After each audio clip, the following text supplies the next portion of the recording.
shots fired. If a U.S. citizen now gets arrested simply suspected of committing a serious crime, the U.S. Supreme Court says the police can take their DNA without a warrant or their permission and check for involvement in past crimes.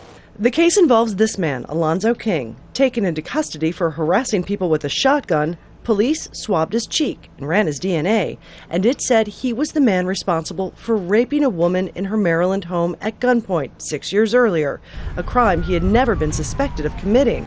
The court says DNA is no different than taking fingerprints or mugshots. Civil liberties groups strongly disagree.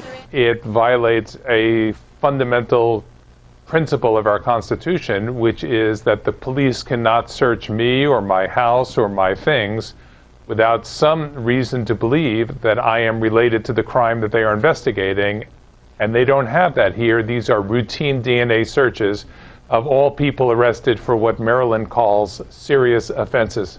Former prosecutor Bill Johnson is dismissive of the concerns of civil liberties groups. He says what matters here is that this will put criminals behind bars. They're not going to be out there saying, hey, this is great, you know, we solved a case where a woman was raped in her own home at gunpoint by this guy who broke in.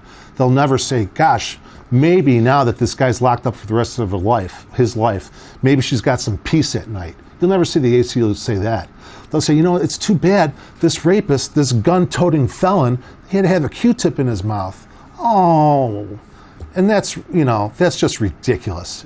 The Supreme Court says 28 states and the federal government already take DNA from people just suspected of committing a crime. This ruling will likely see that expanded to more states, and Congress is not expected to do anything to change that.